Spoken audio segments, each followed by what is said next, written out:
sidelines. We're going to have a great lineup. Dudley Dawson, Hogville.net is going to be with us here in just a moment from up in Springdale, followed by Vince Ferrara, the sports animal up in Knoxville. Always love to hear what Vince has to say. Look, Tennessee basketball, they lose, they still are stuck in that number 5 in the country spot. The people that picked these preseason polls had Tennessee 1 and South Carolina 14. Well, last week, South Carolina beat Tennessee 63-59. We're going to talk about how good is Tennessee, and they got a road win at Rupp Arena over the weekend. Like I say, nobody beats Kentucky more than Tennessee basketball. And in third segment, Jordan Davis Hill, 24/7 Sports up in Athens, Georgia, covers the Dogs for us. He will be on talking Georgia football. There is so much stuff going on. Brendan Martin, our executive producer, is in the studio down in Ocala. So we cover the SEC like kudzu and cotton. We got a lot of fun, a lot of stuff we're going to cover today.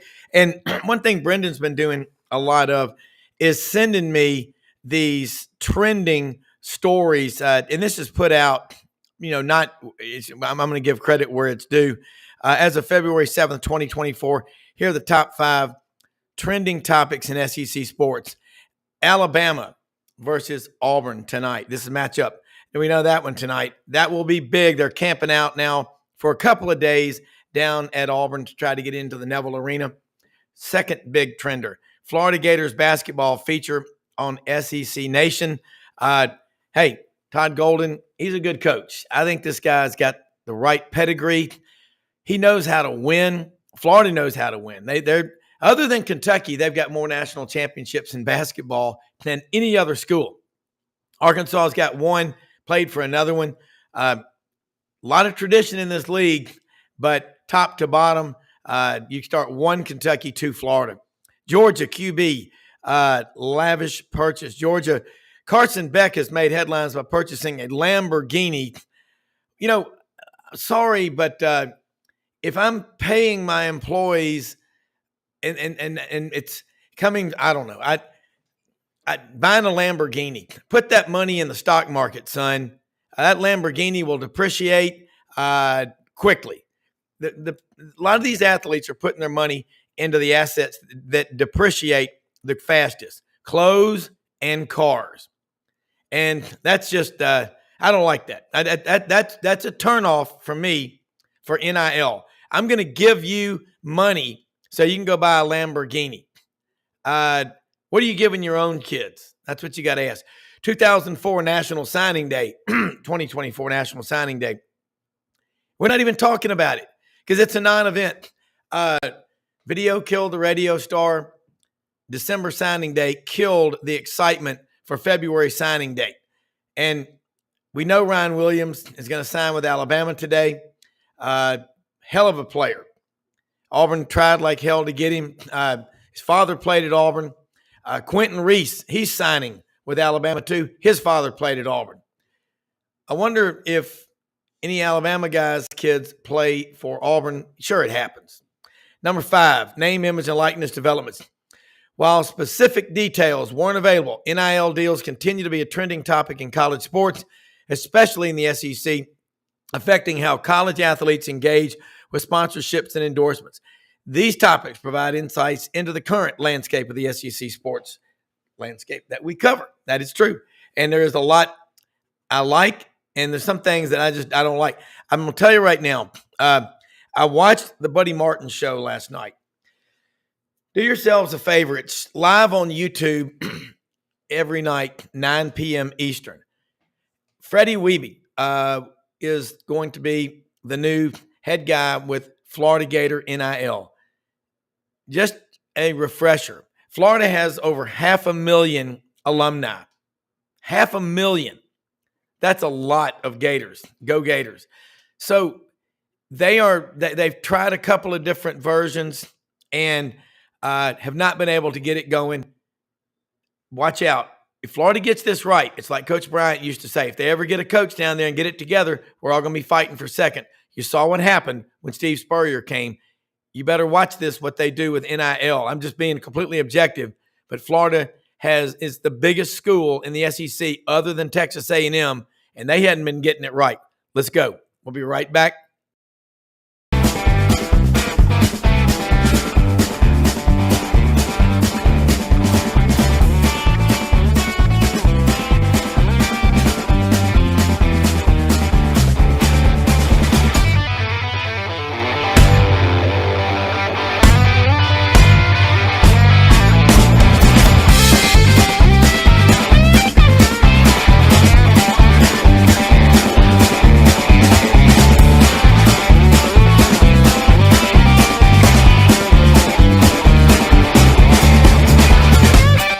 Sidelines with Rob Browne.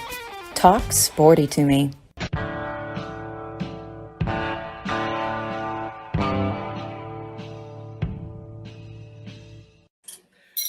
All right, Rob Browne in the studio here in Memphis, and Dudley Dawson, hogville.net.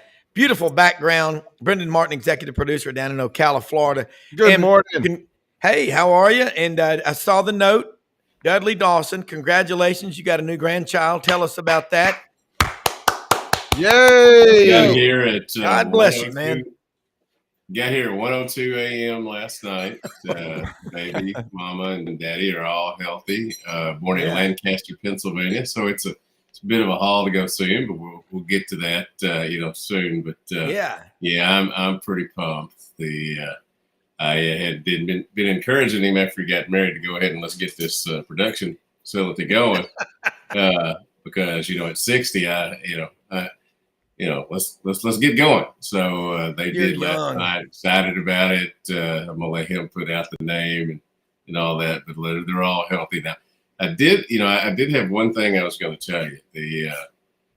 You were talking about Carson Beck and his new car and put the money in investments and not clothes and stuff. I am going to tell you though that underneath this black sweatshirt here is an Adam Wainwright T-shirt that is 13 years old. That is held up well. So no, look, I will say this about clothes and cars. That's a term, but I've got on a if you're going to be dumb, you better be tough T-shirt that I got at Hewlett and Dunn, one of my sponsors, and I'm wearing a Filson shirt jacket or whatever to keep me warm. But no, you're right. You buy quality, there's no question. And I'm just saying, Carson, I would love to be your financial advisor. I'm just take that 2.7. I'm like Mr. Drysdale on the Beverly Hillbillies. Okay, go get you a vehicle at Red River Ford Toyota over in Wynn, new or used. They'll take care of you. Jason Perry, I was talking to him yesterday. He is a Little Rock native. I just wanted to say this, Dudley. Love this guy and his brother Scott and their dad David. They started a company back in 1997 in Little Rock called McAllister, making great outdoor apparel, the best hunting gear, the most authentic stuff in the world. The state of Arkansas, I tell this to people all the time, it is the land of opportunity and entrepreneurs. McAllister, to me, I call him the Filson of the South, talking about quality.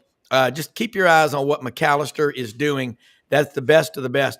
And they're all hogs, and they went to A-State. And one thing about this, in this state of Arkansas, in 2025, Arkansas and Arkansas State are going to start playing each other. But do you think – I think we were up in Jonesboro Wednesday and again Saturday. I see that as being good in the state for all that competition. But what are your thoughts on it? And then let's get going with what's going on currently. Today is signing day. Are the Hogs going to have any surprises in football? And we got to talk about the portal as well. No surprises in football today. It's very calm. I know Otis Kirk is getting a lot of rest today, not like it used to be when we would be up all night worrying about different guys flipping and all that. But, it's going to be pretty calm up here today. They're actually getting ready for baseball and softball this week more than anything. Had some great golf tournament yesterday, but it's one of those things that it has really flipped around since they brought in this early signing period, and now there's virtually nobody. They signed Samara Easter last year he was the only high school signee they signed in the late period, and that was because Dal Loggins left and went to South Carolina to become the offensive coordinator, and he was obviously the his position recruits. So it's a lot different than it used to be. But as you were talking about, the quarterbacks that were getting cars, they were not taking pictures of it and putting it out there. They were getting them. They just weren't taking pictures and announcing it. So Yes. I remember walking by the. That's Carson Beck right there.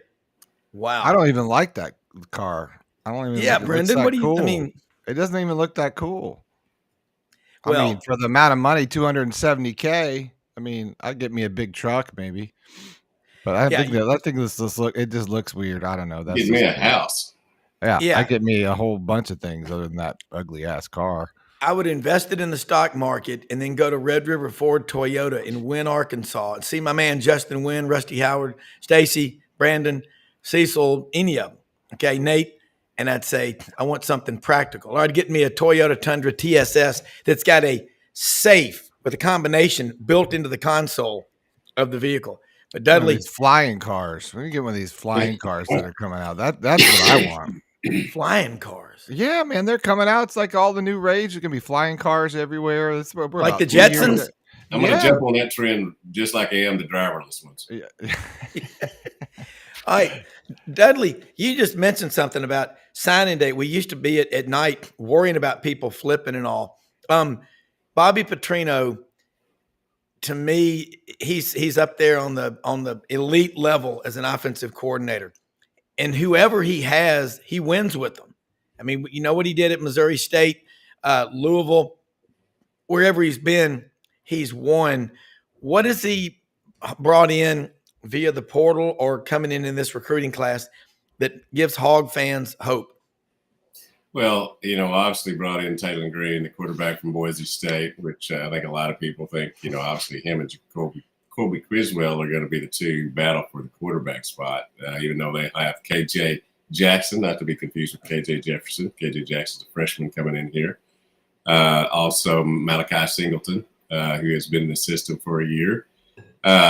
What I would say is I don't know that it's so much the talent that they brought in here. The offensive line's getting better, but it's just his mindset, his offensive acumen that has people hoping. And I don't know if they're thinking 6-6 or they're thinking, more than that. I think expectations are pretty calm after coming off of last season's 4-8. Things can't go much worse. So I got to figure that, there'll be some excitement, but I wouldn't dare predict a record right now. And those who are doing so are jumping out there without a one more portal situation. I think they got 6 scholarships still left, and you watch them. There'll be some people who'll jump in that portal, the next portal opening, and they've got a couple of guys that have been visiting offensive linemen, a center, which is something they're really trying to add. So yeah, I would say it's cautious optimism because of Bobby Petrino, and if they had hired him, I'm not sure that we would have been talking about football much at all. Well, we know what he did. I mean, God bless. We all know that. But look at Hugh Freeze. He got a job. Bruce Pearl. He got a job. Second chances.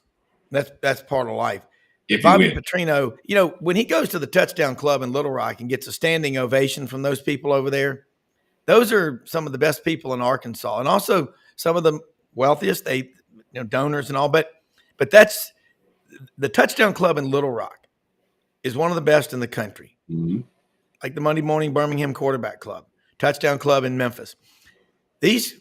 When they stood up and gave him a standing ovation and accepted his apology, which is, as Christians, that's what we do. And I'm not saying you just can do whatever you want and just be excused, but I think he sincerely meant it.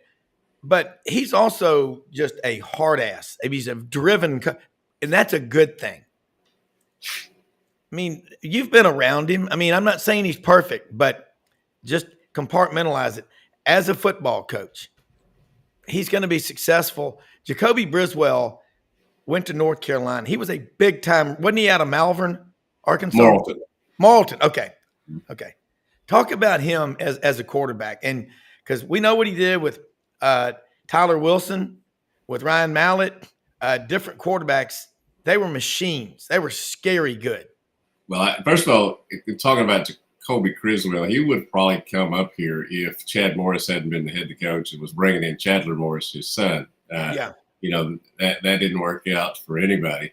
I think Chandler was a good kid and thought he'd be a good quarterback. But Jacoby, I think I always wanted to be up here, and the opportunity presented itself. I don't know that a lot of people outside of Arkansas know that he's Dre Greenlaw's brother. Dre Greenlaw, Brandon Allen, two Fayetteville High former football players are playing for the San Francisco Giants. Will be in the Super Bowl this weekend. I know that probably San Francisco's hoping Brandon Allen doesn't play because that would be Brock got hurt and their backup quarterback got hurt. But congratulations to them. But I do think that with Bobby Petrino, as you mentioned, he is a hard dude in terms of getting on his team. I think that's what this team needs. I think Coach Pittman is a good coach.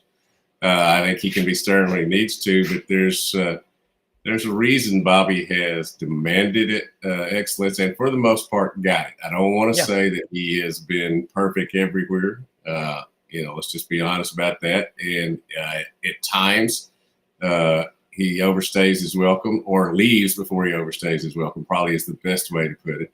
I think it's a good mix, though. And I wanted to go back to that the touchdown club in Little Rock. I think that he would not be here if he hadn't come to that and did the mea culpa and all that. And as you said, they got a standing ovation. And I think that was part of the tour that so many people have had when they've made mistakes, that they come back and rehabilitate themselves. And that's what I think has happened here. There's not anybody, I don't think, who's sitting here wishing for him to fail. I mean, his success will have, success on the Arkansas football program. It might help, Sam Pittman continue to get another contract or something there. I just don't know how it's going to go in terms of how it's going to work out and all of that. But cautiously optimistic because of his track record is what I would say I am, and maybe a lot of other people. Yeah. Well, he's one of those guys that from the time he came in from in 2002, and he was with the Jacksonville Jaguars. And I asked Tommy Tuberville one time, I said, how do you know where all these coaches are? You bring in the same year, 2002, he replaced John Lovett. He replaced Noel Mazzoni as offensive coordinator at Auburn, and he brought in Gene Chizik from UCF to replace his defensive coordinator, John Lovett. I said, how do you know where all these coaches are? Do you have like the top 5 assistants at every position in the country, wherever they are, with their cell phones and emails? He goes, yep. I go, where'd you learn that? He said, Jimmy Johnson and Dennis Erickson. I mean, they taught him that. So I've just followed him since 2002, but his dad was a legend NAIA coach, 29 years out in Montana. I don't know if he was related to Rip from Yellowstone or whatever, but he's got a strong pedigree. All right, Dudley, I want to switch now to basketball. And by the way, my friend Chris Aiken, one of my sponsors, Web Footed Kennels, has hunts over in Grubbs and lives in Jonesboro. And he was on the news last week in Grubbs there when the water was coming almost into Newport, I guess, over the highway. It was unbelievable. Not the first time that's happened. God. Yeah. I mean, people were terrified over there about the levee breaching and breaking. When the levee breaks, the great song by Howlin' Wolf that Led Zeppelin made popular. But you've seen it go over before. Have you ever seen the levee? Oh, absolutely. In fact, my dad is buried in Crosses, which is just outside of Groves at a cemetery there. And there have been 2 times that I haven't been able to. I've gone down to Newport and wanted to go visit, but the water's been over the road and I couldn't get to see him. So yeah, I've seen that many a time. It is both beautiful and frustrating, I would say, when that happens. Yeah, well, in fact, Chris we met him Saturday, brought back 2 chocolate pies and one of the peanut butter pies from Blue Jays. Oh my God. I mean, it's like the search for pie in Arkansas. Go to Blue Jays and I just love those people over there, and they'll get through it. They're Arkansans. Hey, I mentioned the phrase plate lunch the other day to somebody that had no idea what I was talking about. And I said, geez. You kids. Well, you know what? I mean, You one funny thing about kids. hey, Brendan, the thing that Dudley and I know, Memphis is the largest small town in America. I mean, you can see plate lunch or a meat and three, but I'm going to tell you those folks over there at Blue Jays in Grubbs. Chris has a great hunting lodge. It's gorgeous, and they never eat there. They eat eat breakfast and dinner, lunch, everything at Blue Jays because it's less than 2 miles away. But Blue Jays, Grubbs, Arkansas, folks, try it out. Unbelievable. They got a gun shop. Unbelievable place. Or you Let's can get talk pie about, and a gun.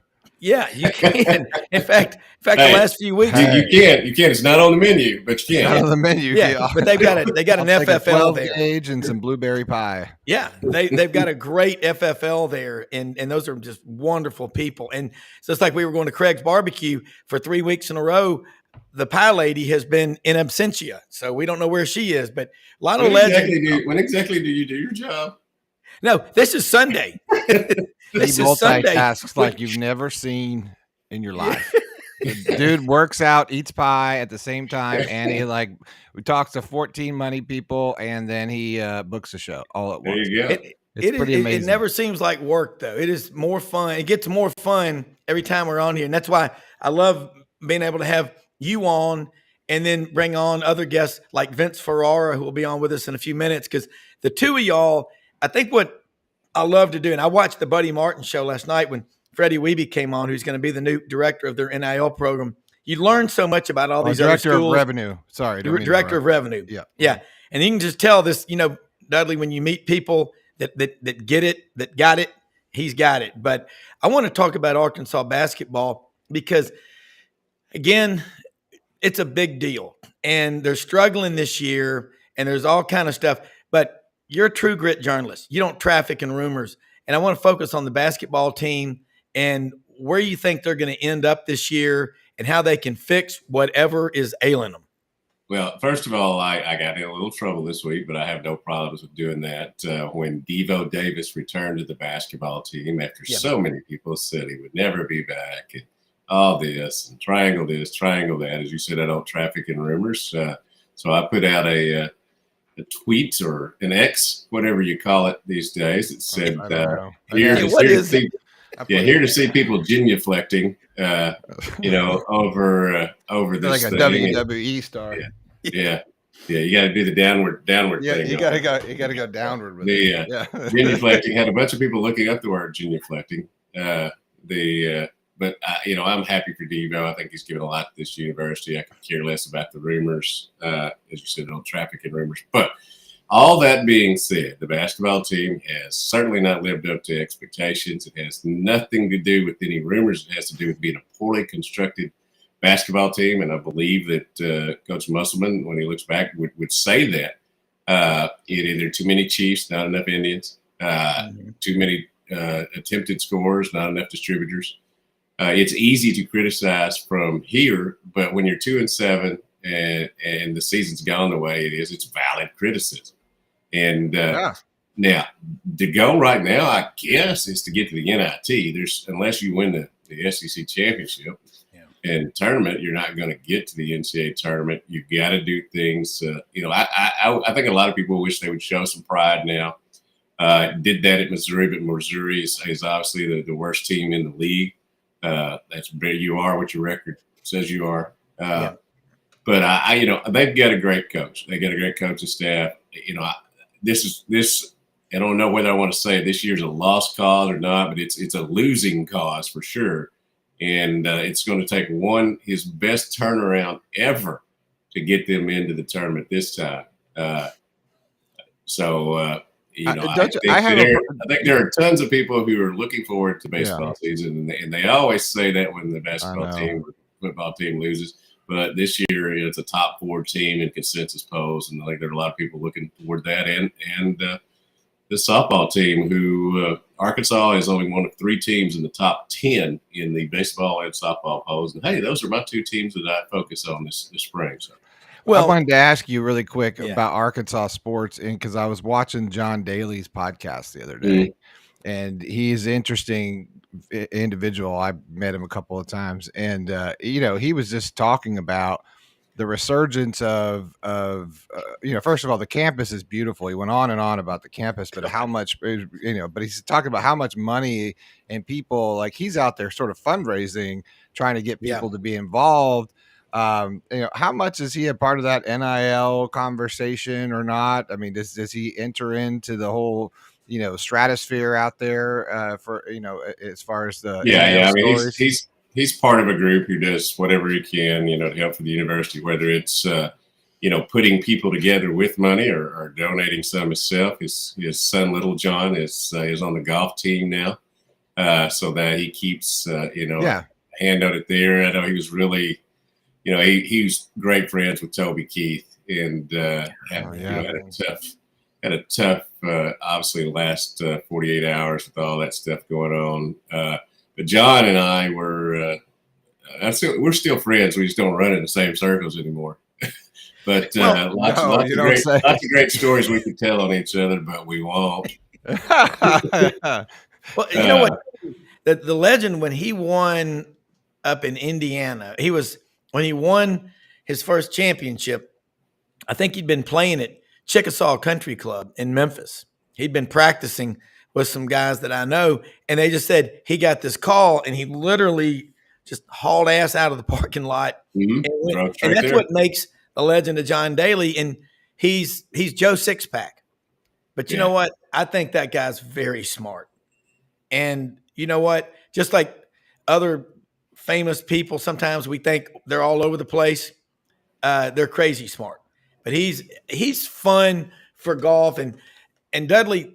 He was fun for college too. Yeah, he is. And Brendan, you talk about Arkansas. I mean, I'm over here. If you live in Memphis, you're an Arkansan, a Tennessean, and a Mississippian. You're a TAM. That's what we call it. But $14 a bushel rice is a big ass deal. It's like $85 a barrel oil. Oil needs to be around $80 conveniently for the OPEC nations to balance their budgets. Just check what the price of oil typically is. And if it goes down low, the refineries stop refining as much, and that drives it back up. They're going to screw you one way or the other. But I'm just saying this. There's a lot of money in Arkansas. The largest off-Wall Street investment bank in America is in Little Rock. Stevens. Warren Stevens.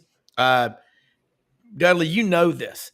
But also along that line of what Dudley said, that cabal of super wealthy people will get tired of carrying the load. They want to see a populist movement. And I think, we saw with Freddie Weeby coming on at Florida. Talk about the populist movement at Arkansas. What do they call their collective? Because I got a lot of hog friends, and they're all going, well, how do I get involved? I don't have that kind of money. I'm like, you don't have to give $1 million a year. No, it is called the Razor's Edge, and they will take any form of donation, much like the Shriners or St. Jude Hospital. The commercials you say, give $19, you can sponsor an athlete, and you can see him get a double or score a touchdown, those sort of things.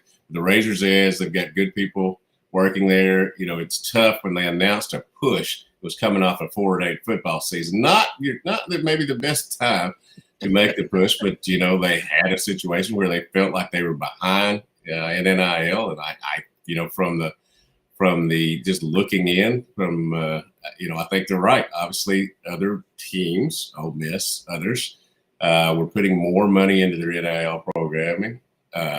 Being able to get more top quality athletes, and obviously it's better when you coming off a 10-win season and all that.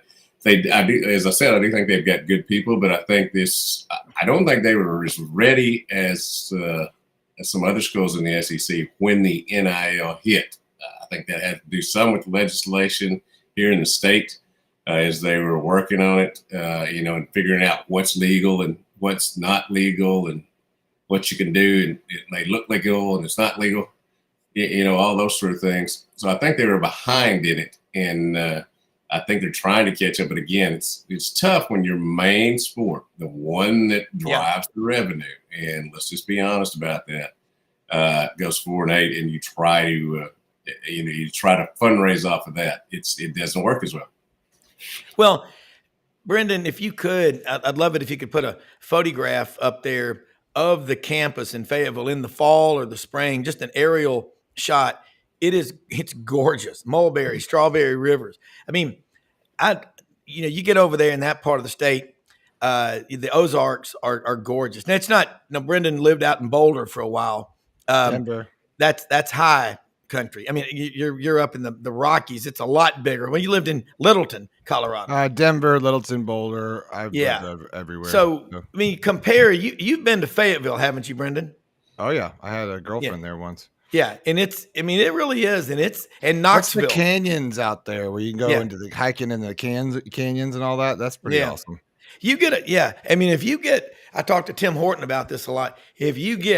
When he was at Arkansas playing there, coaching, recruiting coordinator, you get a kid up there that has any interest in the outdoors. If he doesn't, he will. Right. To me, that's a big ass deal. And it really is. That's probably been something we're getting offensive linemen a lot. Because of that, really. Yeah. Well, we're going to Knoxville tomorrow after the show, and going to meet up there with cousin Mark, Rocky Top Tennessee Tailgate Report, and then to Charlotte Friday for a few days, and then to Atlanta. So we're going to be doing the show all over. But you get there's something about mountains.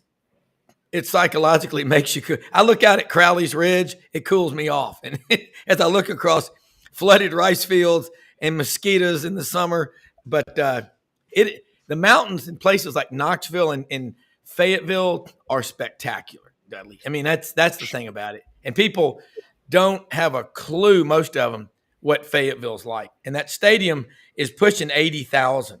Now, what about the naming rights? Reynolds Razorback Stadium. Let's bring Vince Ferrara in as soon as we can. But Reynolds Razorback Stadium, are the rights up for someone else can get them? Yes, they are, and they have not announced anything going on there. Maybe that'll come pretty soon. But again, I think it's easier to get naming rights when you're running a very successful program, and I'm sure that they're going to get that taken care of. Yeah, I look forward to seeing what it is. But yeah, it is time for hey, there's my place, Old Main, isn't it? Yeah. Oh, I actually had classes in there. Back when they put classes in there. I love it. Yeah, I mean, the ones I went to, that is. Yeah. Well, doesn't every student at Arkansas before they graduate puts their hand print in the concrete, or is it a footprint? It's your name is on the your concrete. Name. I'm sorry. Okay. My name is on the concrete there. Some people can put their hands in it, but that's a whole another story. Yeah. There's a lot of. Yeah. Let's just say if you graduate, you get your name on the list on the wall. Yeah. Absolutely. Let me say something about one of our sponsors, Hewlett and Dunn Boot and Clothing Company on the historic square in Collierville, Tennessee. Open Monday through Saturday, 10 a.m. to 6 p.m. Get out there. Over 7,000 pairs of men's and women's boots. The second largest Filson dealer in the Southeast. Duckheads, Pendleton, Schaefer. They're the outdoor wardrobe consultants to the cast on Yellowstone. STS luggage, great looking gear. The jackets made out of the suede, great looking women's clothes, Dolce Vita, you name it, they've got it. Hewlett and Dunn, and also Chad House, ECS House Industries in Cherry Valley, Arkansas, sponsors this Razorback report with Dudley Dawson of Hogville.net, located in a 99,000 square foot warehouse in Cherry Valley, Arkansas. That's just north of Wynn, between Wynn and Jonesboro. They make the Better Roller, the Pulverizer, the Better Chopper. They make the aerators for catfish farms. They make the best equipment in agriculture. You'll see their equipment all over the South, all over the country, and around the world. House Industries, proud to have them as a sponsor, blessed to have them. Love Chad House and all the great people there. 77-year-old business, ECS House Industries. Check them out on our website and support all of our sponsors as you see them on that website. And Dudley, when you're looking now at what's going on in the SEC, we hadn't talked a lot about baseball, and when Vince comes on, we're going to, but Razorback Balm Stadium, is it 12, 15,000? They sell out every game. I mean, they do better in attendance, and I know they don't play as many games, but that's better than a lot of major league teams. Yeah, capacity of the stadium, they fill up all the time, and they've got the berm in the outfield, so they're able to to really pack it in there that are not necessarily designed seats. They've had as much as 14, 15,000. I think it seats 12,000. Coach Van Horn was asked Monday at a Swatters Club, which is kind of their baseball booster club, if he thought they could add more seats and it would they'd still sell the season tickets out. He thought so. He said he wasn't going to ask for them, but they could put them where that berm's at right now and just keep going. It is the most of the so-called big three sports. That's not my term. That's somebody else, because track runs the roost here, in terms of national championships and all that. But baseball has been consistently successful more than any other sport outside of the track. They're consensus top four in the 4 or 5 polls that are out right now. They'll open next Thursday. 4 games with the James Madison Dukes before they head to Texas, to Arlington, Texas, for games against Michigan, Oregon State, and Oklahoma State. Looking forward to going down there again. But it's just, it's a great program. Coach Van Horn's done a great job. Number 1 freshman recruiting class in here, and top 5 portal class. And this is a team that lost 7 of its 9 starters there last year when you include the DH, but just kind of replenished and expects to have a great year. Well, college baseball, look around from Florida to Arkansas and everywhere in between. It is I think it's the most competitive league, top to bottom. And I damn sure hope your St. Louis Cardinals are better this year. Outside of New York Yankees, name me a Major League Baseball team with more tradition than the St. Louis Cardinals. 4 more world championships. The Yankees 26, Cardinals 11. And exactly. Yes, it would be hard to be worse this year. We certainly have revamped the pitching staff. Most of them are as old as me, Lance Lynn and those guys coming over. But surely they'll be better. And I'll have good days when they win, bad days when they lose.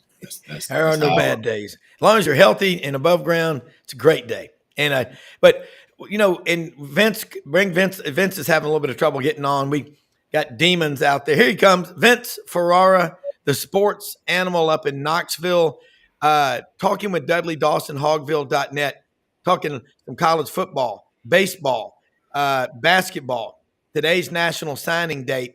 And is anything going to be a surprise for Tennessee today in terms of someone out there, a high school player or in the portal that we don't know about, because the class, for the most part, is already completed?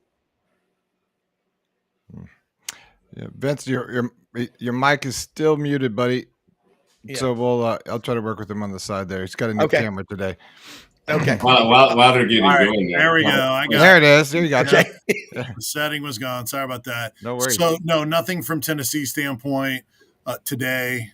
They had a local player, a local star player at West High School announced yesterday that he was going to Tennessee. He had some FCS offers, and he's going to Tennessee as a walk-on. But nothing in terms of ranked scholarship players that people are looking out for in the rankings or anything. Tennessee has a few fewer numbers with their latest punishment. So they're pretty much set. And I imagine Tennessee and a lot of other schools that aren't in on the higher end players. And I think Tom Luganville put out like 8 to 10 of the top 300 were still hadn't signed, even if they were committed. So there are a few decisions that are out there, but not really for Tennessee. And Tennessee will do what a lot of other teams will do and probably hold out some spots for spring for the portal, even though there'll probably be some exits then in that next window for the portal. But nothing really today. I've never seen – this used to be the day, as you guys know. Yeah. It didn't come up one time on our show this morning. That's biggest, how little we're talking about. Yeah, it's the biggest non-event since Y2K. But now, are you guys? Because I know in Florida today, Billy Napier's got an 11:30 press conference, so he's going to come out and probably update his roster. They're predicted to put up 14 potential 14 transfers as potential starters are on the roster. So I have nothing at Tennessee, nothing at Arkansas as far as nothing scheduled. Just they, in fact, Coach Petrino and Coach Pittman and them are out recruiting now for the next class. So I get that. That's what you have to do these days. Let me throw this one to you, all of y'all. Do y'all remember so many coaches leaving this late? I mean, you can't look at a website for a school without seeing an assistant taking another job, and you pick the school. There's a lot of instability, and they're going to the NFL. Is what most of them are. Is the portal and the NIL making being an assistant coach, and you're recruiting? You're having to recruit your own players. We need to fix that. We do not need to have a brain drain. This is the biggest exodus of a population since the potato famine in Ireland in the 1840s. I mean, there's everywhere you look, it's a problem. I'll start with Dudley, Vince, whoever wants to take it on. Well, I mean, Coach Saban, I think has mentioned that the portal and NIL has made college football different for head coaches, and I'm sure that trickles down to assistant coaches. Some of these assistant coaches are getting better deals and going there. And I also think there's always a chance that you could get fired the next year. And if you can go ahead as an assistant coach and sign a 3-year contract, which is what Dan Enos did, coming here to Arkansas last year, as long as you can, you got to work it just like any other profession. The more security you can get for you and your family, you go ahead and do that. I just think we see it more. Staffs used to stay together forever back then, but it was a different world, a different dynamic from what you have to do. And also, there used to be a break for these guys in recruiting. There is no such thing now. Yeah. Vince? Yeah, there's there's really we haven't really seen it at Tennessee.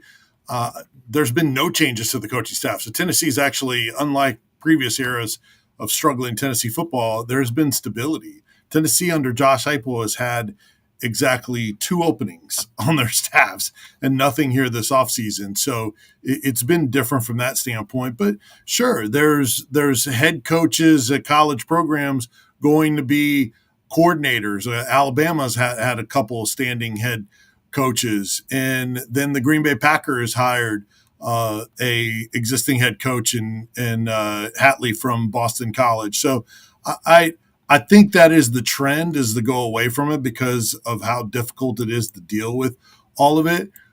We also don't know what's going to happen. I mean, it's a changing landscape on a daily basis. Of course, I'm sure you guys will ask me about it, everything with the NCAA and UT.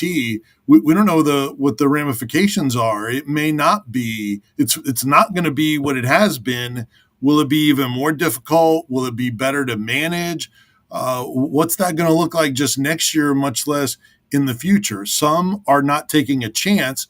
Others are saying themselves that are sticking around, hey, I'm going to be able to figure it out. And the best recruiters are the ones that adjust to whatever it is. And that's kind of been Josh Heupel's approach. Whatever we got to deal with, we're going to try to be the best at it. And, from Tennessee standpoint, so far, so good in doing that. But it is, there are more people leaving the sport. And I totally understand it, because it's less about the actual game of football and teaching, which is what these coaches say they get in it for. And it's more about re-recruiting your own roster. And that's no fun when you got to recruit high school kids and every other kid in college football with the portal also. Yeah, I kind of like the way Tennessee has gone at this. At first, it was, okay, we did this. We'll take your punishment and all that. Here's what we should agree on. The second time, it's like, oh, you want to throw down? Let's throw down. Yeah. Throw down. I like that. That's kind of been my mindset. When I've dealt with things like that, I'll let you. You caught me on. You got that first one, but the second one, let's go.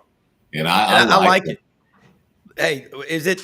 It would be a great promotion. Donnie Plowman, the chancellor at Tennessee, and Charlie Baker, the head of the NCAA, in a wrestling match. I mean, it's ridiculous, the selective enforcement.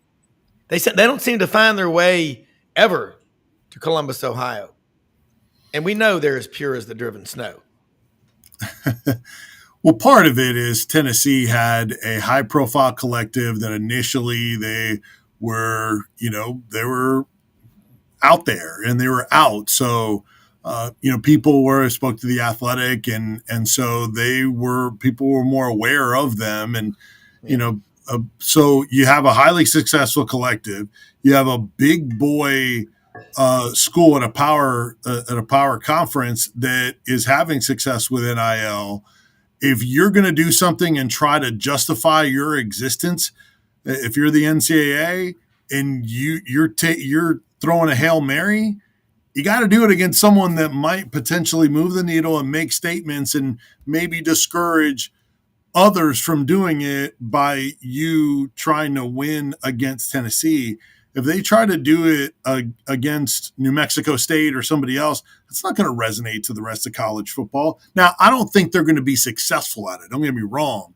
But just from their standpoint, when they already don't have any power and they have multiple million and in some cases $1 billion lawsuits that the NCAA is dealing with. So if you strip their power and you strip their money, what else do you have? So they're trying to justify their existence by making this play, but I don't think it's going to be successful. So that's why I think they targeted Tennessee. And what Tennessee says is, hey, it was just a couple of months ago that you praised us and said that we set the bar for cooperation with the NCAA. And now you're targeting us to try to send a message for your vague guidelines when they really weren't guidelines and you're trying to retroactively punish because of that? No, we're not standing for that. And Tennessee has been very, very strong in not only their statements, but in the lawsuit with the Tennessee Attorney General as well as the Virginia Attorney General. Yesterday was another big point in the progress of that lawsuit, in that Tennessee was seeking, and Virginia were seeking, a restraining order, which would have prevented the NCAA from punishing Tennessee and Virginia in any form or fashion for NIL rules until the hearing takes place and in federal court. And they denied that temporary restraining order. The headline said that, guys, but that was misleading, and that was burying the lead. The judge also went on to say that, yes, they denied the restraining order, but he said, quote, that this is the judge that ruled on it, said, considering the evidence currently before the court, plaintiffs are likely to succeed on the merits of their claim under the Sherman Act. There is sufficient evidence that the NCAA's NIL recruiting ban likely harms competition. So basically they're saying, Tennessee, Virginia, you're going to win this case, and you don't really need a restraining order because they don't have a leg to stand on more than likely during this period anyway. The preliminary hearing is next week, so they'll get the ball rolling on it. But I think overall that was a positive for Tennessee and Virginia in winning that case based on what the judges who may end up being the one ruling on the case also, which is also a positive. Yeah, I want to see games. If I want to see something adjudicated, I'll turn on Perry Mason. You can find one on, all the time. Right. Well, it's interesting. We have the barrister in residence of Sidelines, Jack Turner of the Crone Law Firm in Memphis, and Jack was on the show Saturday talking about it. Dudley and Vince and Brendan. It was really neat, and that's what he said, is that the NCAA has no subpoena power, so everything's basically circumstantial evidence. I'm not an attorney.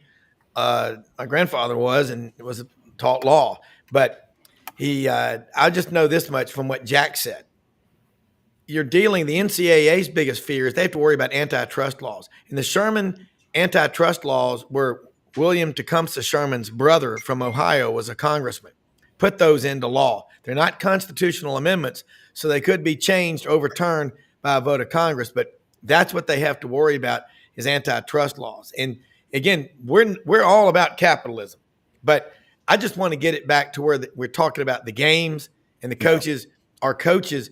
And, I'll throw this out there. I'd love to take, if coaches could be honest. I mean, like David Arnoff, great point, like against SMU. I know people out in Dallas that I talk to a lot. SMU back in the fall had a ring the bell fundraising 7-day, sprint. You know how much money they raised in 7 days? $150 million. Hind Park has a lot of money. And SMU is sticking it in the face of the NCAA kind of from what happened to them 40 plus years ago. But how good are they going to be in football? I don't know. But as they say, we've got a big boy football program now, and they're branding what they call the 214 Dallas's team. And it's just interesting where we're going.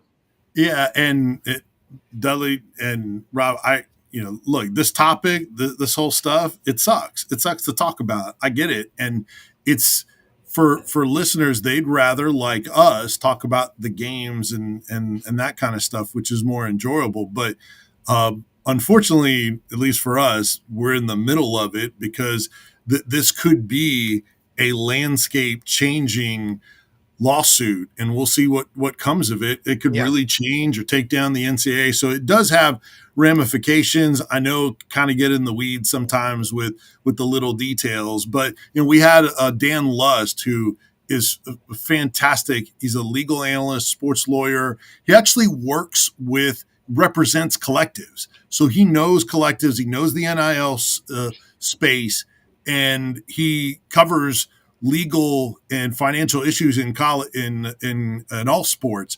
Amazing resource.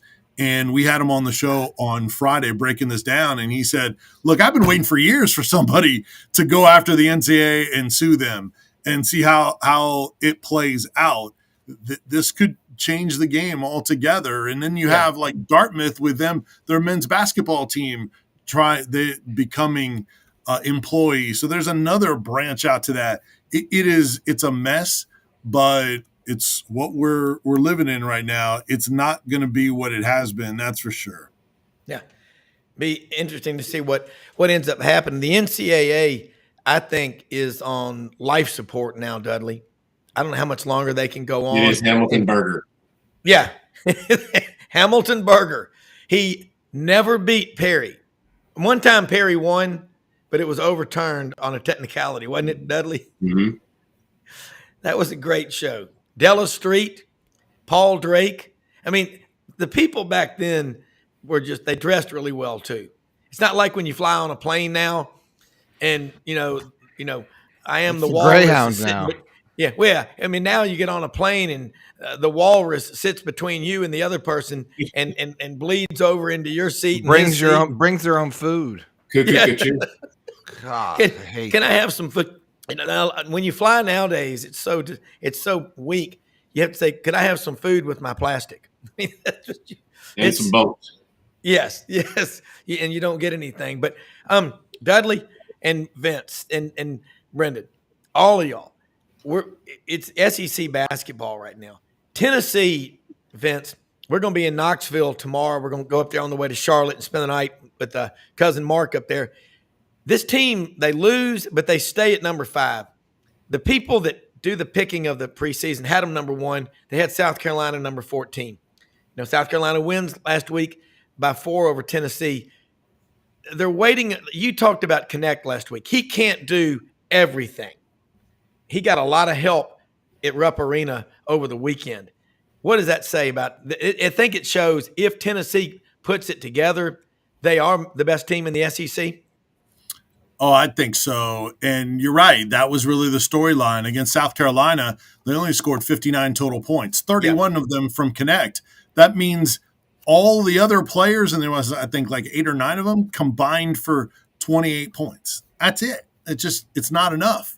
And it was completely different against Kentucky at Rupp Arena. They got out to a great lead, an early lead. Shots were falling. They were aggressive. They were willing to run with Kentucky. They took Kentucky's best shots anytime they closed to within a couple of points. They always had an answer. And they scored 103 points, which Kentucky had not given up that many points in SEC play in like 30 years. And Rick Barnes now has as many wins in Rupp Arena since he's been at Tennessee. He's now 4-5. Than the university did from 1976 to 2015. And the first two of those years they won, and then they had a drought. They only won two the rest of the time. So that's how difficult historically it's been for Tennessee to win there. But no one wins more than Tennessee and Rick Barnes against Kentucky. So they totaled 87 points from anyone not named Connect. That's how different it was. Career highs 26 for James and Ziegler. 13 assists for Ziegler, double-double from Adu, Vescovy in double figures. They don't need all of that every game to beat lesser teams than Kentucky, but it did show that those other guys are capable. We'll see if it carries over, or if we start getting an up and down from this team. But that was really impressive in what they were able to do against Kentucky. The key is everyone not named Connect, because guess what? Calipari in Kentucky, they forced Connect to defend. They worked him and got him in some switches and forced him to run on defense and try to wear him down a little bit and hope he missed shots. And he did. And they'll take their chances with everybody else trying to carry the load in scoring. They were making shots in that game that they hadn't in the past.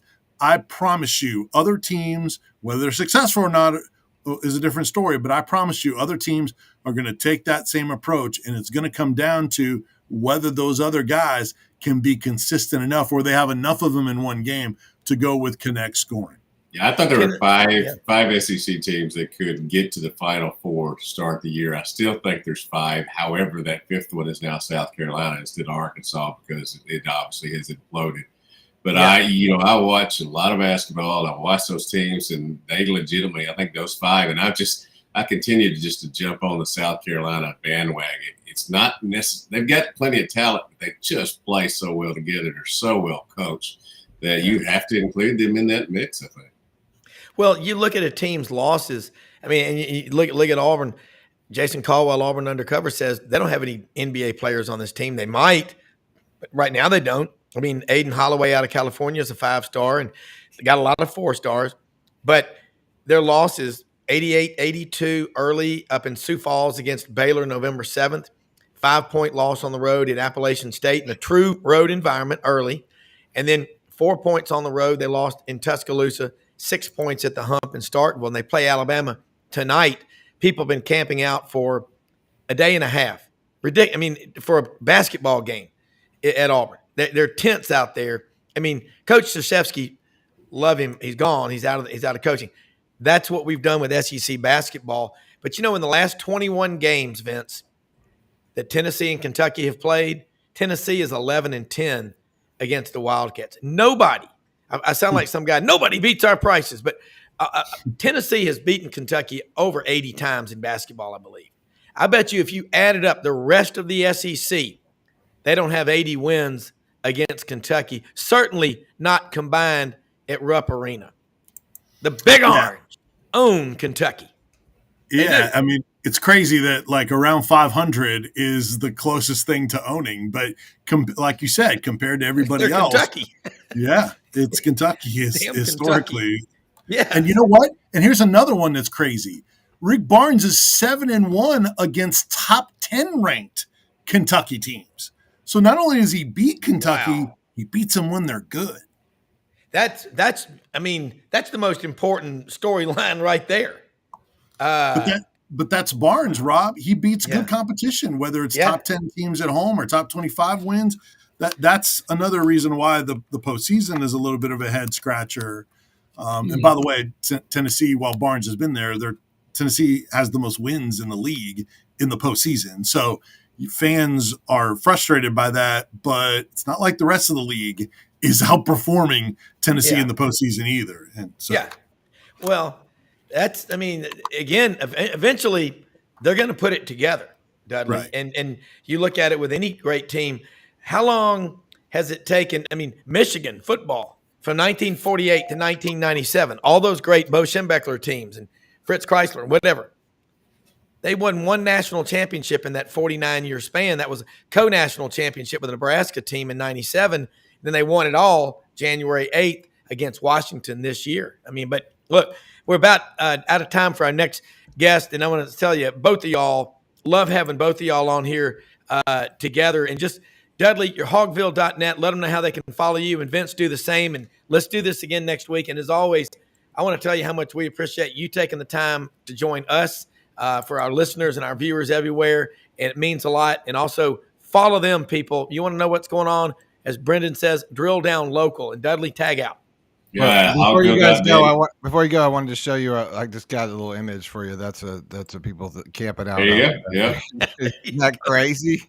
Yes. Hog wild. If it bleeds, it leads. Sorry. Yeah. Hogville.net is our website covering every sport under the sun that they have up here. And fearlessfriday.com. I continue to do some high school stuff because that's one of my passions. And also, the Twitter or X handle is Dead Sports, DED Sports, and you can find stuff about professional sports teams that I like there, and also about my new grandson. What? There we go. I love it. Vince? Yeah, you can follow me on the artist formerly known as Twitter, now X, which is still hard to get used to. It is. It is at Vince Sports. That's my same handle on all the socials: Instagram, Facebook, YouTube, all that kind of fun stuff. So give me a follow on any of those platforms. I have some broadcasting samples. I'm going to update it because I do a lot of different things. So if you want to check that out, it's vincesports.net. And then our website has podcasts of our morning show. That's at 991thesportsanimal.com. Videos of all of different things going on with Tennessee and press releases, all that kind of fun stuff. And obviously it ramps up even more during football season. So check that out when you get a chance. Hey, thank y'all so much. We'll do it again next Wednesday on Sidelines. And love having those two on here together. Absolutely. Vince Ferrara, Dudley Dawson together. Brendan, David Arnoff's a smart guy. He's a doctor. I like that. I need to run a March Madness vasectomy special. Allows the guys uninterrupted 4-day viewing. I know. He went back to back there, so I kind of put that down. So yeah. No, I got it. But you know what? We're going to bring in Jordan Hill, 24/7 Sports, covers Georgia. Before that, I want to say something about another one of our sponsors, about the Vitamin Shop. Look, folks, you got one body, one trip to the plate. The Vitamin Shop, 5338 Goodman Road, Olive Branch, Mississippi, open Monday through Saturday, 9:30 a.m., 8 p.m., Sundays, 10:30 a.m., 7 p.m. They've got buy one, get one specials through February 22nd, all kinds of specials when you go in there. The key is this. I shop at the Vitamin Shop. I buy goo, I buy shot blocks. You're in the 70, 80-mile bike ride, you're swimming, you're running. Your stuff gives you a little bit of extra edge. The goo and the shot blocks, the probiotics, the supplements, the recovery supplements and drinks, they're legit. They have specialists there that actually know what they're doing. No 1,000-yard stares. I don't know. I just work here. Legitimate people. Also opening up a second location coming up February 12th. That's Monday in Oxford, Mississippi, home of the University of Mississippi, the Ole Miss Rebels. And we're going to be doing a live remote there March 2nd at the new location in Oxford, Mississippi. And they're trying to get, hopefully it's going to happen, Ole Miss quarterback Jackson Dart out there from Canyon City, Utah. I think he's maybe 20. It seems like he's been at Ole Miss for a long time. But Jordan, did you go shopping for that new vehicle that Carson Beck got? I would have hoped he would have come over to Wynn, Arkansas and bought him a new F-150 or a Toyota Tundra TSS. But he should have that 270 in the stock market. If he earns 7% over the next 20 or 30 years, will be worth a lot more than that Lamborghini. But he's probably thinking, I'm going to the NFL. I mean, that looks like a Lamborghini SUV, whatever it is, Jordan. But crossover. Hey, we're calling it a crossover. Lambo it's a hybrid. Crossover. Hybrid. Yeah, it's a hybrid. But Jordan, he's back. The nucleus of the Georgia football team is back. So we're not going to be long before somebody kicks off spring practice. The support group that we've put together here, we're hanging in there till we get some more football. I know we had the Senior Bowl last weekend. We'll have the Super Bowl this weekend. I guess I keep getting it confused. I think it's the XFL. I'm confused since they merged what they're calling it now. But I think we can ride, a couple of weeks of that to someone starting the spring. I know Georgia, they haven't announced it, but I think it's like the second week of spring. It's like March 12th when they'll Okay. be getting it started. So I think we can make it, Rob. It's no guarantee, and we'll have to all lean on each other to do it. But I think we can make it to spring practice to get us through this year. Yeah, and you know what? We've been talking with Dudley Dawson and Vince Ferrara in the first hour. Today's National Signing Day, and it's kind of a non-event. Nobody's talking about it. And Georgia doesn't go too heavy into the portal, but are there any surprises that Georgia's going to bring in today that we don't know about that you do? No, the one that we were watching, and it was funny. It actually happened while I was backstage here. Terry Bussey, a five-star athlete, he had been committed to Texas A&M, was still committed, but was looking around Georgia. Really looked like it was either going to be A&M or LSU. And probably right before we came on here, he announced he was signing with A&M, which was who he had been committed to. So that was really it. I mean, I think Georgia may wind up adding a walk-on receiver from Clinch County, Jeremy Bell Jr., a guy that was committed to Indiana at one point. I think they may add him today. But other than that, it is all quiet on the Western Front when it comes to Athens, Georgia. And again, I know I've seen a lot of fans over on Dogs 24/7 saying, man, I miss the old signing day. This is so boring. Well, thank Kirby Smart for that. They signed 28 guys in December, and I'm not sure if the math's out there for someone to pass them, but even if there's some kind of twist where Georgia comes out of today and does not have the number one overall class, it is still a very good class, and Georgia's happy with it. And if that were to happen, I don't think Kirby Smart would lose any sleep over it. Yeah, the talent in state, they put out about 250 Division I players a year in Georgia from the high schools. That is fourth most in the country. Number one is Texas, over 400. Two is California, about 380. Florida's third, about 370. Fifth is Ohio, about 160. And sixth is Alabama at almost 140 Division I players coming out. But we live in a different world now, Jordan. People camping out at the Neville Arena for the basketball game. The IBOB, as Kevin Skarbinski calls it, the Iron Bowl of basketball. That's Bud Walton. But at the arena there, it's a different world. In Georgia basketball, they're losing these close games, but they're in the fight. I mean, Mike White came from Florida, but is there a lot of excitement around Georgia basketball? Because we know just Metro Atlanta, spread out over 22 counties, 6.5 million people. There are a few decent basketball players there, and if they just get their share, Georgia automatically is a top 15 team. Yeah, I think tonight is really going to test it because they started off really well, had some missed opportunities at home against Tennessee, at home against Alabama, on the road against Florida. And they play Mississippi State tonight, 9 p.m. Eastern time tip. So I'm going to be drinking some coffee, try to stay up and watch this one over in Starkville. But they've lost 3 games in a row.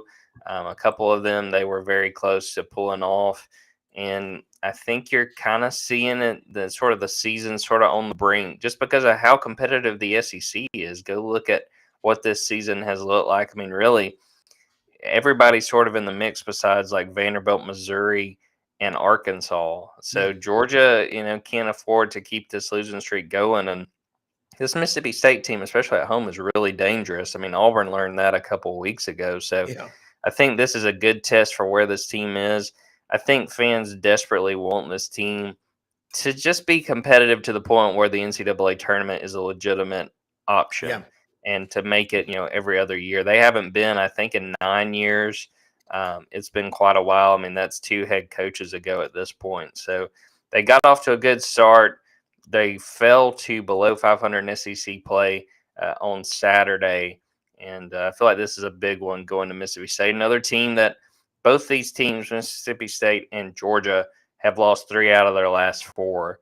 And as I was just talking about with how competitive the SEC is, something's got to give between these 2 teams. I think whoever loses this game might be really hurting with what's left in the season. Well, You look at the SEC, and we were asking this question in the last few weeks. What's the best basketball league in the country, top to bottom? Big 12, SEC, Big East. You can make an argument about the SEC, or you can't.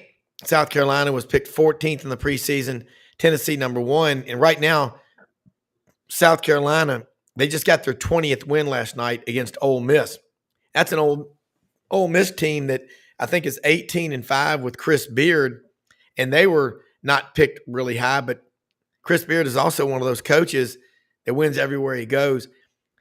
How big a deal? I mean, you can compare Georgia and Auburn, very similar in a lot of things. The fan bases, they're wired, their DNA is very similar. Auburn people now, you can't get a basketball ticket. It's ridiculous. It's insane. And my son, when he graduated, he would go, Dad, I want to go to the game, but I have finance and accounting class. I cannot sleep. I can't stay up all night. Georgia, what if Georgia, and they've done it before, they went to the Final Four in 1983 in Albuquerque, but what if they start winning big? I mean, Kirby Smart, one thing about him and his wife, I think he's at all these games. He seems like super dog. Is that what it's like with him? I mean, he is so into Georgia. I think he's having more fun than any coach in America because he's winning too. It helps. Yeah, that definitely makes it easier. But yeah, he's usually courtside. Him and Mary Beth usually are right there courtside watching Georgia. And I mean, again, Rob, I think it helps me having been at Auburn. It's just very simple. People love winners. You know what I mean? Like, what do you think Auburn gymnastics attendance was before SUNY Lee, Olympian got there?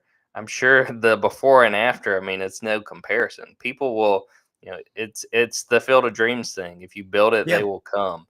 And it helps that most of a basketball season is after the football season. So what else does everybody have to do? They want to be entertained while, we're waiting for spring ball or we're waiting for, the season to get underway. So, yeah, I mean, as much as big as football is, I think people do care a lot about basketball in this state, and they want to be relevant. And that's sort of the thing. When Mike White was hired, I think there was some criticism. And to me, the biggest thing was he raises Georgia's floor, when they made that hire. And they've made significant strides. They won 10 more games in his first year than they did in Tom Crean's last year. They're 3 wins away this season from topping that number from last year. They're making strides in the right direction. They got a big 5-star that's coming in this next cycle. But they've just got to break through. They've had some real opportunities go by the wayside. Should have probably beaten number 4 Tennessee in Athens, had Alabama on the ropes. Came back from down 21 in Gainesville to force overtime against Florida and just couldn't finish it. You're right there. And I think that if you're a Georgia basketball fan, you've got reason to be excited. But at the end of the day, moral victories only go so far. And again, this game tonight in Starkville feels very, very big for Mike White, for this team, for trying to stay relevant and at the very least trying to make the NIT. It's games like this. You lose all these close games. You go on the road. It's always darkest before dawn. I wouldn't be surprised if Georgia doesn't just have an incredibly big night at the hump tonight. Mississippi State is not a great team, but they're really tough at home. But Georgia, they keep fighting and playing as hard as they are. Something good's going to happen to them. Going back to Georgia football, and you look at as we head into next year, Jim Harbaugh's gone at Michigan. I still think Georgia, had they been in the 4-team college football playoff, I still think they would have won the national championship. This is the 3rd or 4th year Carson Beck has been there. And I think the reason why their program is consistently elite is they're having more of their players stay. Now, I know I looked up at one time a few weeks ago, 16 Georgia guys in the portal in football, 5 5-stars, 8 4s, and 3 3-stars. That would have been, if that were a recruiting class of incoming players, probably the number 1 class in the country. But they've got a core group, and there's a culture there at Georgia that has bought all in. And you look at Clemson, their program has gone backwards the last few years after playing for 4 national championships in 5 years. I mean, let that resonate. How many schools in the country, other than Clemson and Georgia and Alabama, can say they played for 3 or 4 national championships in a 5-year span? And yet Clemson fans are up in arms. The game's passed Dabo by. But Kirby Smart, it's not luck. What's his daily kind of routine like? Is he the most myopically focused coach you've ever seen at Georgia? Or Georgia people, are they saying that historically? And by the way, Claude Felton retiring, David Howell's buddy Davidson, Norm Carlson, Langston Rogers at Ole Miss, Bo Carter at Mississippi State. Are they going to do something special for Claude Felton? Because he is what he has done for Georgia. It's immeasurable in his 43 years. One of the kindest, best people, everyone I know that's ever dealt with him. Talk about your relationship with him. And did you write a farewell, goodbye, Claude? You just hate to see people like that go away because they represent so many great times. We need to get Claude Felton and David Housel their own podcast, because I guarantee, maybe nobody but us, sports writers and people who've been around them would listen, but I would love to hear that. With Claude, made sure to wish him well, and I had a chance to talk to him at the Athletic Association meeting last week. And I always like telling this story. When I was a student, would have been 2015, Georgia was getting ready for this big game against Alabama. That was, the game of the year for Georgia. And Mark Richt and these guys, they're finally ready to beat this Alabama team. And I didn't know if I was going to be able to get a credential, because I was just an intern for the site that I'm working for now, Dogs 24/7. So we had put in a credential request, and didn't know if I was going to get it. Really didn't think I was, because national media were coming in. It was the game of the week. And I remember talking to Claude before interviews on Wednesday. I was like, hey, I just want to check in. I'm sure, I understand if I don't have a spot. And he just kind of smiled, and he said, yeah, we'll get you in. So that was always just super cool. Game wound up not being much, but it was still a really cool moment, and kind of speaks to Claude. He's always been so great. But, looking at this Georgia team you were talking about, Rob, they're well positioned with the experience they have coming back. It's just a few key spots where they're going to have guys step up. Offensive line, they got to figure out what that rotation is going to be. Receiver, there's going to be a ton of competition because they have a ton of guys and a ton of options. They just need some guys to step up. And to me, one of the biggest competitions on offense is running back. They've got 7 scholarship running backs, and there's only one ball to split between all those guys, but they're going to have someone kind of separate themselves. And, Trevor Etienne is going to be the lead back, assumedly, coming over from Florida, but they've got a lot of options, including 3 freshmen. Then the other side of the ball, the competition I'm watching is cornerback, because they lost Kamari Lassiter to the NFL. They got a lot of options. One of the most intriguing is Ellis Robinson, who's going to be a true freshman. He has been one of the most talked about guys this offseason. Really long corner, guy that just plays the position naturally. There's going to be some fun competition to watch once we get to spring practice. But Georgia's really in good position because of the talent they got coming back. It's going to be something worth watching. Yeah. Brendan, you watched Etienne at Florida. Now he's at Georgia. How good a back is he compared to what Georgia typically puts out? Because, you look at Georgia and Auburn, again, very similar running back use. 7 scholarship running backs on a roster. Just a couple of years ago, they had 13 at Georgia, Brendan. I think Etienne's great. I think he's very good. He's fast. He hits the holes really hard. He's got good vision on the field, and he just knows where he is all the time. He makes plays happen.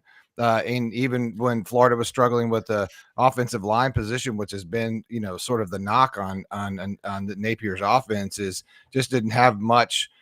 He did a lot with a little. And obviously when AR was there, and you had a little bit more of that play action threat, triple action potential. He picked up more yards, but he makes yardage when there's not yardage. He's great in the red zone. I just think he's, Florida did not want him to go, and I know they gave a lot of offers for him to stay.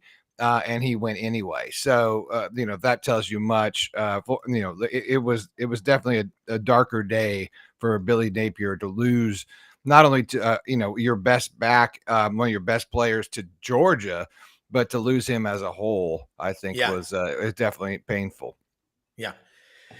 Jordan, I like the way he said it. Sometimes when schools lose a player or they don't get a recruit, some of the fans will come out and say, well, we didn't want him anyway. He's got a glass eyeball and one leg is 6 inches shorter than the other and all. But I like Brendan's honesty because Florida didn't want him to go. But damn, Georgia, how good can this team be? We just got a couple of minutes. How good can they be? And they didn't win. I was there at the SEC championship. We went down to Atlanta. God almighty, what an atmosphere. It's unbelievable. But I think they're comfortable being in the spotlight. I think they love it. I think they thrive on it. I think they were born for this. They just look like they're having fun. They don't look miserable. I'll say what Rob Anderson said about him having a block. I promise you that he's going to have to get better at it because that was one of the criticisms I heard when he was at Florida. And they're not going to put up with him if he can't pass protect. And that's really just any running back. They expect I think it's tough, though, when you got guys coming in, that are twice your size and no one's blocking them.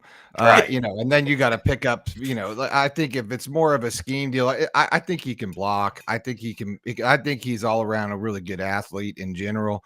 I just think it's tough to be in that situation. I mean, look at what Graham Mertz did, just taking shot after shot after shot. I mean, that guy should get a Purple Heart or something for playing last year in the SEC because he just took it all the time. So I think ETN's going to be fine in a good system with, with a great offensive line and a team like Georgia. I don't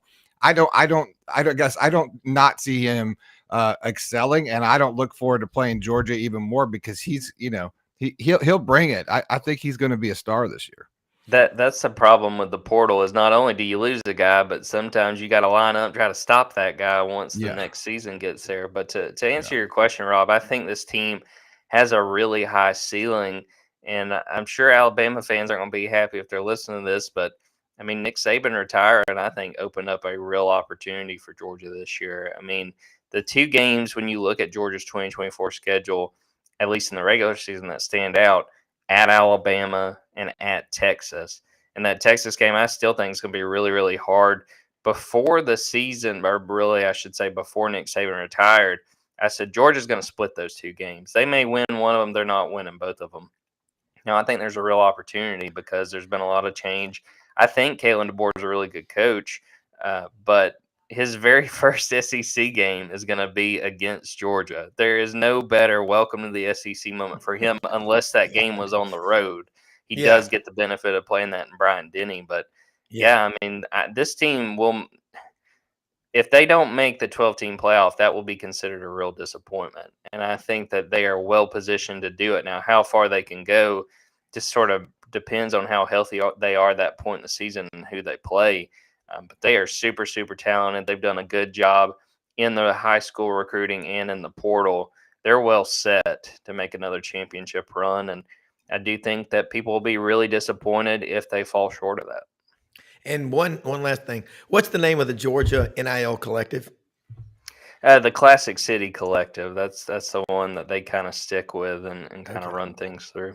That's a bad. And you got to play at Ole Miss too. So it's going to be Georgia's got a tough schedule next year, and I know Ole Miss people have got that one dialed in. So I love it. Jordan Davis Hill, Dogs 24/7.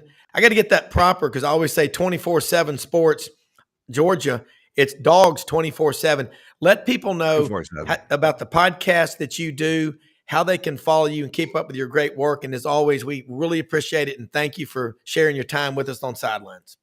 Appreciate that, Rob. I did want to throw in before I do all that. Georgia's one of only 4 teams next year that are playing multiple teams that made the playoff this past season, and they're the only team that's playing both of those teams on the road. So, last summer we talked a lot about Georgia's schedule. It's not that good. We're not going to be having those conversations this year. It's just not going to happen. But appreciate you guys having me on. on Twitter at Jordan Davis Hill, on Twitter at Dogs247, Dogs247.com. We're running a 60% off VIP sale right now, and really the attention's already kind of turned to spring practice because National Signing Day doesn't mean a lot for Georgia. They did pick up that walk-on that I mentioned a few minutes ago. He actually committed. If you saw me looking down at my phone, I was posting a story about that. I know. I was looking his at name again. I was getting the same alerts. I'm like, what's going on, Georgia? What's his name again? He's a receiver from Clinch County, and he had Yeah. something like 1,400 all-purpose yards. So very good walk-on. They do a very good job of getting guys in state to come and walk on at Georgia, and he looks like another one that's got a chance to be really, really good. All right, man. We'll do it again next week, Jordan. Thanks so much.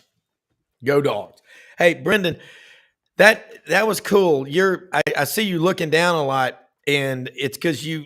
And I cannot tell you how much we appreciate everything you're doing. It's folks having an executive producer like this guy. Again, it's like having a sniper in the deer stand with you, Chris Kyle. That's the difference it makes. But talking about Etienne, we got a lot going on. So that's look, you're big. And I love the Buddy Martin show last night. You and your dad doing the fist bump. I could see you just your knuckles last night. But that conversation with Freddie Wiebe, and we got to get him on next week. I've got Friday's already booked up. We're going to have a really cool discussion Friday. It's going to be a lot of fun. We're going to have Ben Troop on, the pastor, and we're also going to have Dana Marquez, who's been director of equipment operations at Auburn since 2005. He stepped out of that role back in the summer, and he's got helmetfitting.com. He's got Carbon Tech shoulder pads, Falcon Pursuit. They're making cutting edge equipment for college, NFL, high school. Tell you how big a deal it is. Dana Marquez and his group went to Sacramento back in the fall and spoke to the California state legislature. They were trying to ban youth league football. That would have affected 3.9 million kids in California. And they convinced them not to make that bad decision. They're making great equipment. Dana Marquez him and his wife Liz, what they're doing is big. We're going to talk about that. We're going to talk about the Super Bowl. We're going to try to get Jerry Kirby. You talk about Savant Saturday. This guy watches every NFL game. The ones he doesn't watch, he watches in the offseason. And my goodness, we're going to have a cool Super Bowl discussion. But Freddie Wiebe, just from my view, Brendan, you know him. I don't know him. But I see guys like him in the investment world. You see him in private equity, venture capital. Dave Tompkins, who's on our show on Saturdays and on Thursdays a lot with us, is a venture capital guy. West Point grad, Bama fan, MBA from Stanford, worked out in Silicon Valley 17 years. If I'm a Florida Gator and I look at Freddie Wiebe's resume, entrepreneur, fundraiser. No, he's not the head of NIL. You said he's director of what's his actual director title? of revenue. Yeah. And he also is, spearheaded Spurrier's Gridiron Grill, which is a fantastic restaurant for Steve Spurrier, which is a special place. It's like a museum of his career, and it's a fantastic food. And he built that. It's about a $10 million facility. So he partnered with the restaurant. Yeah. I'm telling you, it's awesome. So you're not talking about something in a strip mall. You're talking about freestanding architectural. Oh yeah, freestanding. It's part of an area that's a new area in Gainesville, but it's a freestanding building. They've got the restaurant on top of it's called Visors, and it's an outside bar. It's a rooftop bar and area upstairs, and the downstairs is it's something that I promise you, when you see a lot of these coaches, go and start whatever, like a steakhouse and all that kind of stuff. This is nothing like you've ever seen. It truly is. It's just extraordinary as far as I'm trying to get show it to you really fast, but it's extraordinary as far as like a museum and how Freddie went and studied. I believe, I don't know the amount of time, but he went to study, how some of the best restaurants are ever ran, and he meticulously, from the service to the food. So it's not just this, one-off, like, hey, come here because you're in town with, whatever it is. Here it is. I'm trying to show it to you here, but it's just something. There's Spurrier. You can see that. I mean, that's their front bar, and then they've got the great steak dinners, and then you see Steve over here. That's just when you walk in, and that's all. Those are all those SEC rings. And it's just, if you're a football fan, and that's the upstairs area called Visors. I mean, it's just extraordinary. You really haven't been anywhere like it, and it's fun. You can't get a table half the time in there because it's just the food's fantastic, and Freddie is the one that spearheaded all that, fundraised it, got it together, put the group together to fund it, and then built it during COVID. So, how about that? You got a guy opening a restaurant during COVID when it was not all that popular to do so. So not only did he keep it alive, but he's just super positive. And this became a place for recruits to come and hang out. So he's made that, possible for all the head coaches to come over and have a place to bring recruits. They've got a podcast facility inside the restaurant, so they have glass so you can come and do it. So it's where we're going to be doing with my dad, Buddy, and the Urban Meyer and Steve Spurrier conversation in April about winning. We're gonna do it there at Spurrier. So Audrey and he's the guy that put that together. Yeah, and he's got his other business and with the marketing company. When you're around the guy, you wouldn't even know that he does so much. It's just, it's finally they've settled in on the right guy to go and spearhead this, because if Freddie Wiebe does it, he does it right. And then maybe tomorrow we'll have an excerpt from the interview last night, and I'll try to get him on for Monday. Do it. I mean, because you got to get the right person when making the ask. But if you're going to if you're asking for people to contribute to a cause, you better first be a giver. Well, that's and he's great ethical. Advice. Yeah, that's great advice that Dick Trappier, the late Dick Trappier, I love that man, would say in Memphis. He would find a need and then go make the connections with people that he knew that could do it. But love the Buddy Martin Show. Watch it every night of the week, 9 p.m. Eastern, live on YouTube. And let me say one other thing. Actually, so if you can be watching us on Facebook right now, you can go over and search for Sideline Sports Network. You're going to see Buddy Martin Show come up as there. You're going to also find Sideline Sports separated onto another channel, and as we sort of, part of my job here is not just to have fun with Rob on the air here, is that I've been tasked to sort of, we're overhauling all of our social media, we're overhauling websites, and really to bring you all sort of a all-in-one umbrella for you to find all SEC sports news and information, and get a lot of these great guests and stuff, so share their information and their websites and all that stuff. So when I get off the air, I jump right into a whole different mode of creation and to take Rob's vision, which he started here, and bring it to life, and merging it with Buddy Martin and what we're doing there, because we're one big family. And and as we approach football season, March Madness and things like that, SEC, will always be, especially in the South, will always be some sort of family, no matter what happens in the future. And I think that's what's important. So as we say, Rob, the South is going to save college football, and Freddie Wiebe is one of those guys that's going to help us do it. So, well, I'm telling you, and I don't ever say anything just to placate people or make them feel good. If I don't like something, I'll tell you, and I know you will too, because we ardently and fervently revere free speech. There's no censorship on this show. We don't tell our guests what to say, how to say it, what to think. We are right. I'm going to tell you, I'm an American capitalist all the way. Sometimes I'm different about how people, when they're 18, should get money, maybe just defer it, put it in a trust because it'll last longer. But the greatest thing we have is this SEC footprint, and that's what we're going to focus on. Most often we see the face of Christ in the least among us, folks. We live in the greatest country in the world. It's we the people, not anything else. Remember that. We the people. Appreciate our sponsors, our listeners, and our viewers. Got a great show in line for you tomorrow. We'll see you then. Take care. We are out of here.